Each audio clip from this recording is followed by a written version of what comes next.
அன்றொரு நாள் அதே இரவில். இது ஒரு கிரைம் கதை. மணி மாலை 6. That that that that.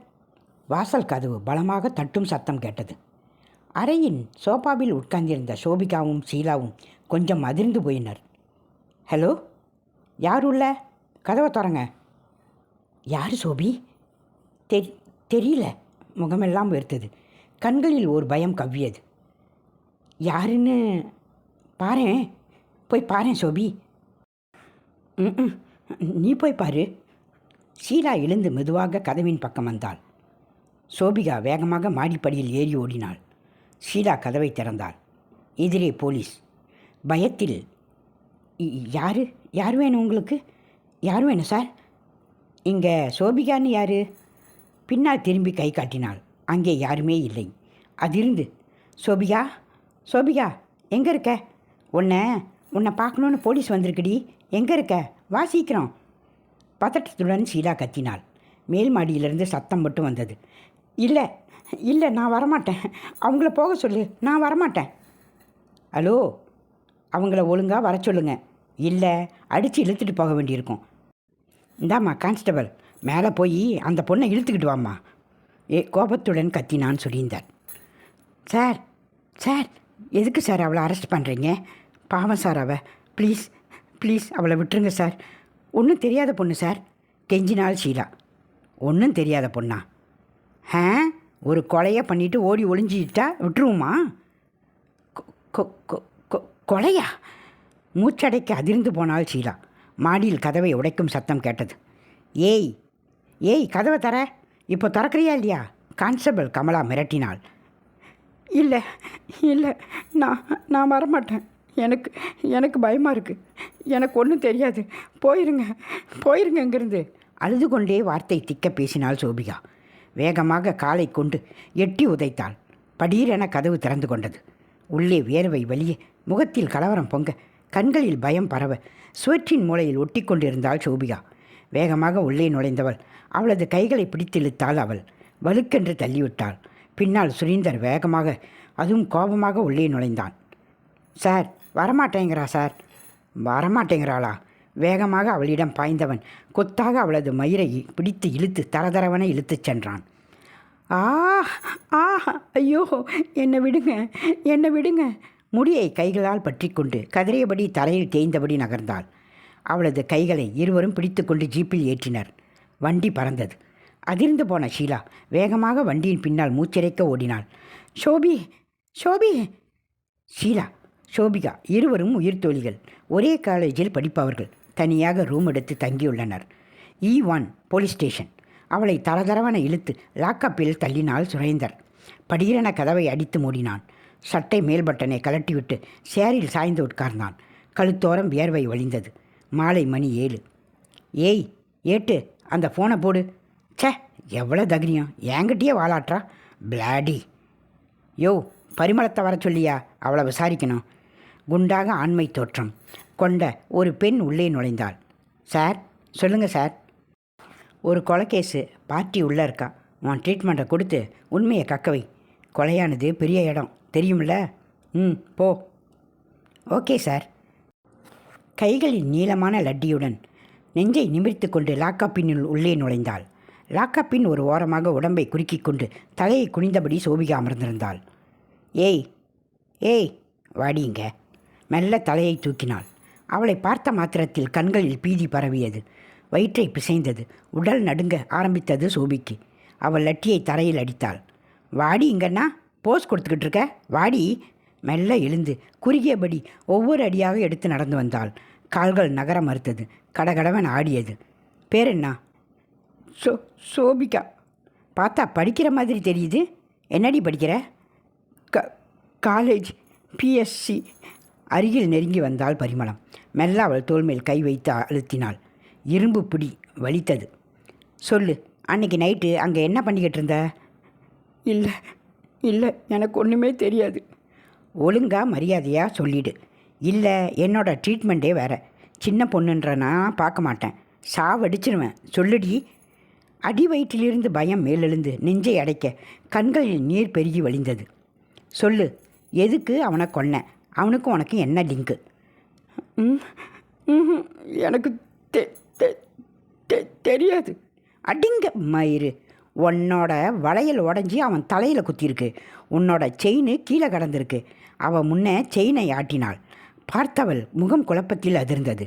கழுத்தில் கயத்தை இறுக்கி கொடூரமாக கொண்டிருக்க. உன்னை கைகளில் லட்டி தூக்கி கால்களில் சுளீர் என அடிக்க ஆரம்பித்தாள். அவ்வளோ திமிரா? சொல்லுடி. இல்லை, இங்கேயே செத்து போயிடுவேன். பரிமளத்தை பற்றி உனக்கு தெரியாது. அரைந்து லாக்அப் கதவை மூடினாள். கால்கள் துவள கீழே விழுந்தாள் சோபி. சொல்லுடி சொல்லுடி என்றேன். அவனோட படுக்க போனியா? எதுக்கு கொன்ன? சொல்லுடி. கண்மண் தெரியாமல் உடலில் ஒவ்வொரு பாகத்திலும் வெறியோடு அடித்தாள். அம்மா அம்மா, ஐயோ ஐயோ, வலிக்குது, என்னை விட்டுருங்க, ஐயோ விட்டுருங்க. வெறி அடங்கும் வரை அடித்தவள் கை ஓய்ந்து லட்டியை தூக்கி எறிந்தாள். சே, சொல்லுடி. கெட்ட வார்த்தையில் திட்டினாள். வலி தாழாமல். சொல்கிறேன், எல்லாத்தையும் சொல்கிறேன். உதடு நடுங்கியது. வார்த்தை வெளிவர மறுத்தது. கண்கள் மிரண்டபடி அவளை பார்த்து கொண்டே இருந்தது. தீபக் என்னோட லவ்வர். எதுக்கு கொன்ன? நான் கொல்லலை.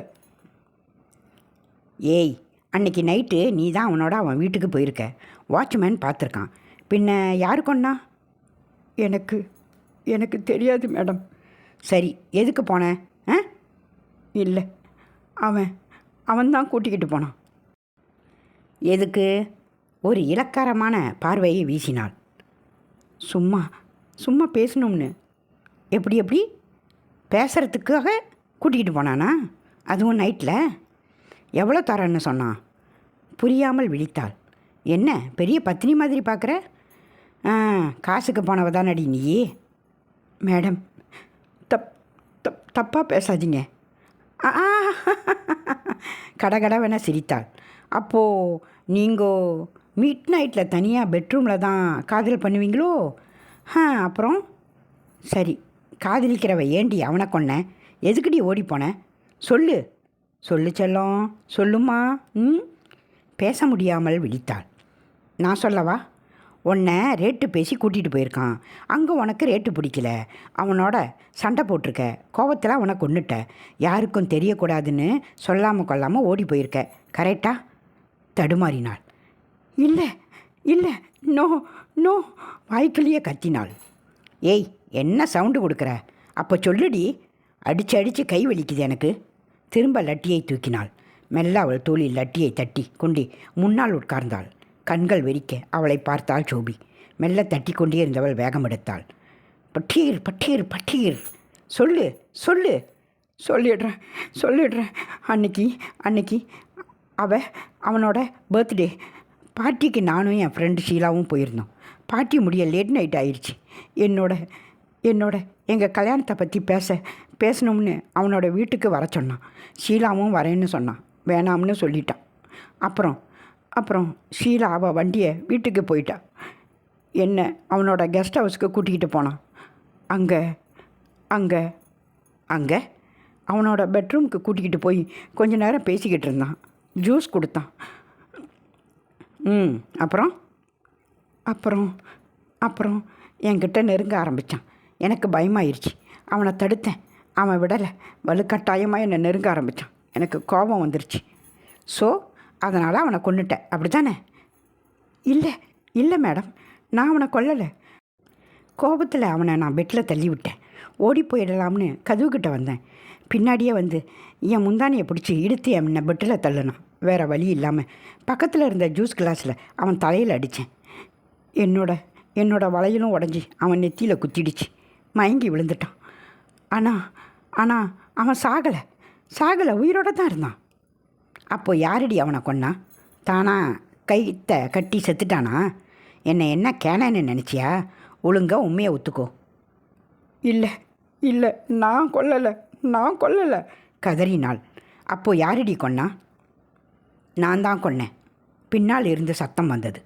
அதிர்ந்து இருவரும் திரும்ப அங்கே ஷீலா நின்றிருந்தாள். சோபிகா அதிர்ந்து போய் அவளை பார்த்தாள். யாரடி நீ? சோபிகாவோட ஃப்ரெண்டு. அந்த கொலையை நான் தான் பண்ணேன். அந்த நாயை கொன்று அம்மனமாக தெருவில் போட்டிருக்கணும். தீபக் எங்களோட காலேஜ் சீனியர். படிப்பை முடிஞ்ச பின்னாலையும் தெருப்பொறுக்கி மாதிரி எங்கள் காலேஜையே சுற்றிக்கிட்டு இருந்தான். பெரிய இடம். அவனோட அட்டூழியத்தை கண்டிக்க அங்கே யாருமே இல்லை. அவனுக்கு இறையானவங்களில் என்னோட அக்காவும் ஒருத்தி. அவளை ஏமாற்றி காதல்னு பொய் சொல்லி இதோ இவளை மாதிரி தனியாக கூட்டிக்கிட்டு போய் கெடுத்துட்டான்.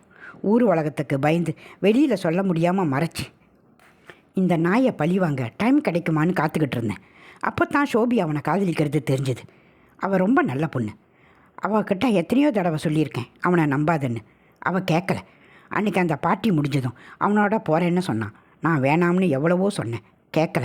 நானும் வரேன்னு சொன்னேன், முடியாதுன்னு அவனை நம்பி போனான்.